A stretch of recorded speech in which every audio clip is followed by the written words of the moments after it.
Before starting exercise 4.3 of 4th chapter, I will explain what is angle because this exercise is fully based on angles.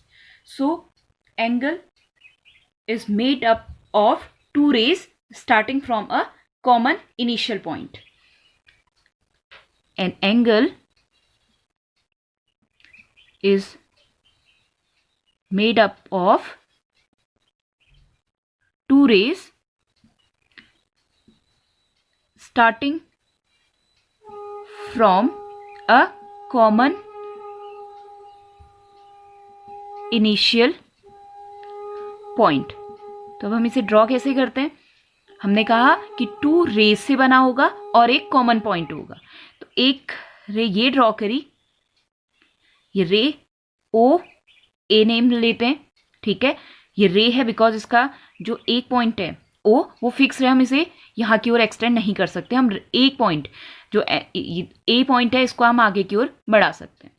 अब to race से बनाना है और एक common point होना चाहिए. ओ को हम अगर कॉमन लें और यहाँ से मैं एक दूसरी रे ड्रॉ करती हूँ, दैट इज ओ बी रे.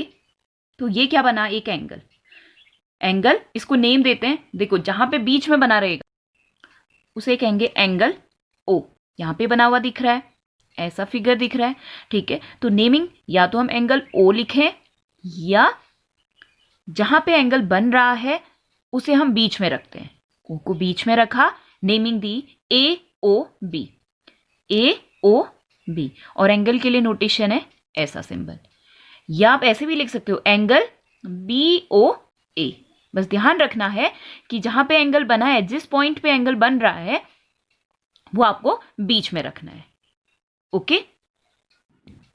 यहां पे मैंने एक और एंगल ड्रॉ किया ए O B.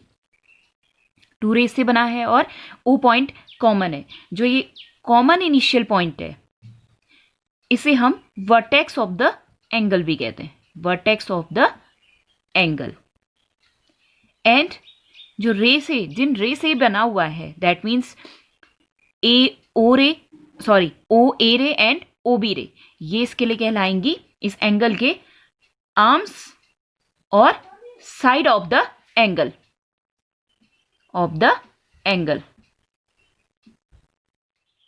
Now start the exercise 4.3. Question number 1 is name of the angles in the given figure. एक फिगर हमें गिवन है, आपको एंगल्स बताने हैं, उनकी नेमिंग करनी है. ओके. सो इस डायग्राम में आप देख रहे होंगे दो साइड से बना हुआ यहाँ पे एक एंगल है, उसका एक कॉमन इनिशियल पॉइंट है. तो यहाँ पे हमें 5 एंगल दिख रहे हैं.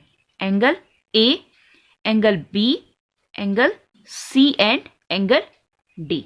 अब नेमिंग कैसे करनी है ये तो शॉर्ट में हो गया. या फर्स्ट एंगल जो बना है एंगल ए, और या हम इसी को कैसे लिख सकते हैं, जो एंगल बन रहा है, जहां पे जिस पॉइंट पे एंगल बन रहा है उसे हम बीच में रखते हैं, मिडिल में रखते हैं. एंड जो बाकी के दो पॉइंट हैं उनको हम लेफ्ट या राइट लिख सकते हैं. ओके. सो स्टार्ट करते हैं डी ए बी से. एंगल डी ए बी, या हम इसी को ऐसे भी लिख सकते हैं, और एंगल बी ए डी, क्योंकि इसके दो पॉइंट और हैं. एक तो कॉमन पॉइंट है जहां पे एंगल बना है, उसे हमने बीच में लिखा, और जो बाकी के दो पॉइंट हैं डी और बी, उनकी पोजीशन हम चेंज कर सकते हैं, उन्हें आगे पीछे लिख सकते हैं. तो फर्स्ट एंगल फॉर्म हुआ है एंगल ए, उसकी ये नेमिंग हो गई. नाउ सेकेंड एंगल बी, और इस एंगल बी को हम कैसे लिख सकते हैं, angle A B C. Third one angle C, और एंगल डी सी बी, या angle B C A. Angle B C D. Fourth one angle D, और इसी को हम कैसे लिख सकते हैं, एंगल ए डी सी या angle C D A. Angle C D A. Okay. तो इस तरीके से हम नेमिंग करते हैं. Now move on to second question. Second question is in the given diagram name the points. आपको एक एंगल दिया हुआ है, यहाँ पे 2 एंगल्स बने हुए. ओके. एक ये एंगल बना है और एक ये दूसरा।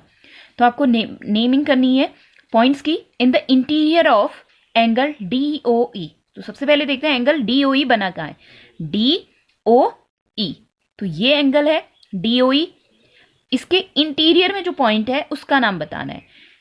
आपको एक पॉइंट दिख रहा होगा A, इंटीरियर मतलब अंदर, EBOD तो इस एंगल पे ही बने हुए हैं, जो ये एंगल बना हुआ है उस पर है, बट एंगल A क्या है, इसके अंदर है। So the answer is point A। Now second part, in the exterior of angle EOF।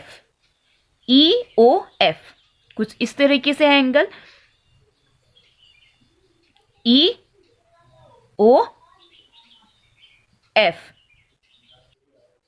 अब आप देख रहे होंगे इस एंगल जो EOF एंगल बना हुआ है, इसके जो एक्सटीरियर में पॉइंट्स हैं उनके नेमिंग करनी है, इस एंगल पे जो पॉइंट हैं उनकी नहीं। ठीक है, तो यहां पे देखोगे एक पॉइंट C यहां है, आप सोचेंगे केवल यही ये है, नहीं, इसके इस एंगल के EOF के बाहर कौन कौन से पॉइंट हैं, C पॉइंट भी बाहर है, A पॉइंट भी बाहर है एंड D पॉइंट भी इससे बाहर है। O नहीं है क्योंकि O तो इसका कॉमन इनिशियल पॉइंट है। Okay, so the answer is point C जो बाहर है, A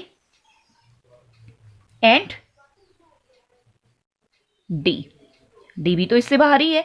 now on angle EOF में कौन कौन से पॉइंट है, तो एंगल आप देख रहे होंगे, केवल ऐसा नहीं पूछा है एक्सटीरियर और इंटीरियर में, इस एंगल पे कौन कौन से पॉइंट लाई कर रहे हैं, तो इस एंगल पे कौन कौन से पॉइंट लाई कर रहे हैं, points E, B, O and F।